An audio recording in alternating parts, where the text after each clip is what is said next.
When you are speaking to your child and there is no much result out of that speaking to your child, then you are thinking that whatever, how much ever I speak, my child barely listens to me, or my child doesn't pay attention, or my child just takes it from this year and sends out from this year, then speaking to your child is actually different from communicating to your child. And what is the difference is something that you would be learning in this video. So make sure you are watching this video until the end, where you will have your own takeaways of how you can communicate with your child. It's not just about speaking, but it is about establishing that connect so that what you are speaking hits your child's mind.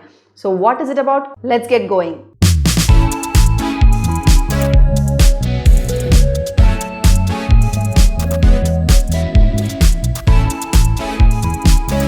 Yes, so coming to the point of speaking, yes, it's a very major, it's a very common statement told by parents that whatever I say, my child barely listens, or maybe he or she just takes in from one ear and lets it out from another ear, or it doesn't even hit the child's mind, it doesn't even hit the child's ears, they're not even listening to me. What else can I say? How much ever I shout, my child just doesn't listen to me.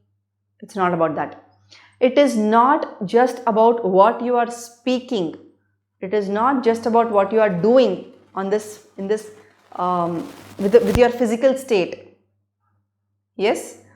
So even before anything happens, even before any communication happens between two people, even with you and your spouse, sometimes it does happen that you are speaking, but your spouse maybe is busy looking at the phone, maybe is scrolling the social media or something, and then you realize, oh my God, he's not been listening to me. Whatever I've spoke has not actually hit his mind.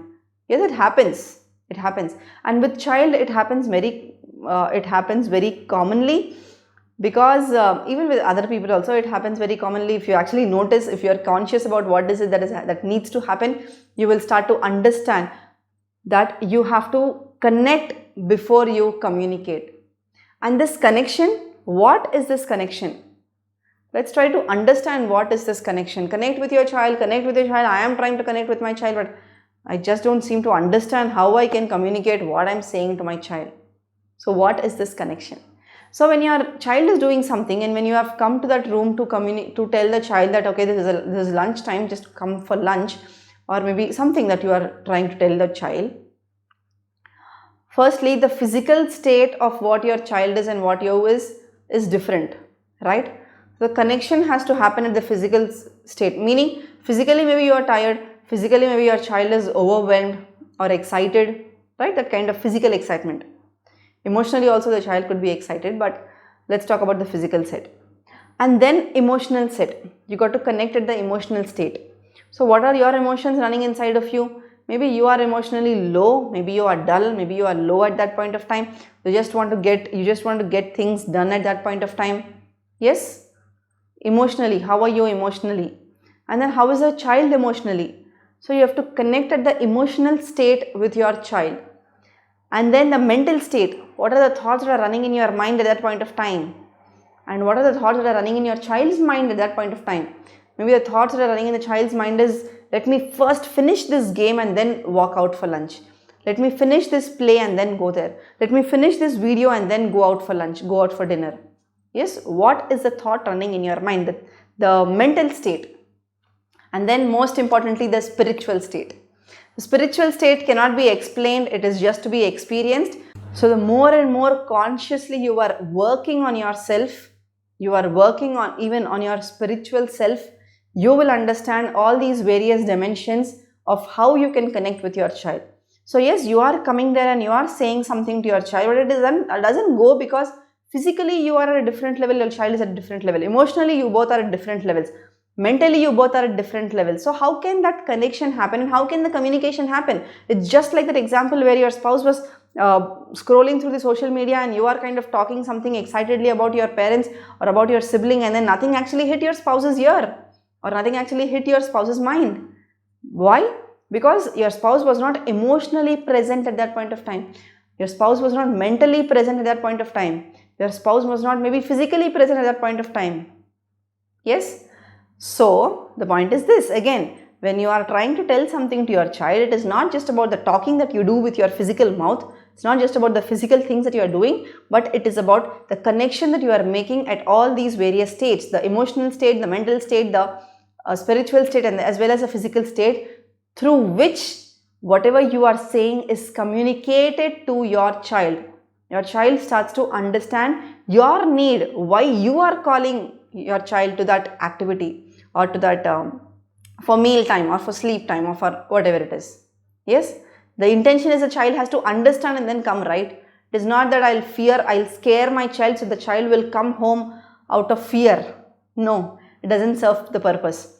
When the child is doing things out of fear, it doesn't serve the purpose. It is actually killing the child inside. So the point is, the child has to get the intention of why you are calling the child, and then the child has to do that. If you are, again, if or whatever it is that is coming to your mind at that point of time, whatever the need of the situation is. So speaking about communication, you have to understand that you have to be present emotionally, mentally, physically with the child, and you have to connect with your child at all these states, and then it is very easy for your child to understand your intention.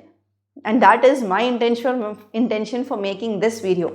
So how do you connect in all these parameters? It's such a big task. No, it's not a big task. When your spouse is not listening to you and you realize that, oh my God, he's not been listening to me, what do? Just when your spouse is ready to listen to what you are saying, you will speak it out, right? Or maybe you will ask your spouse, okay, when you're done with that phone call, or maybe when you're done with checking your phone, let's talk for a while. Yes. So what do you do when your spouse is not responding at that point of time? Just that you can do with your child. I see that you are playing a game. You are involved in playing a game. So can you just tell me how long it takes? 5 minutes, 10 minutes, and then I'll come back at that point of time to remind you.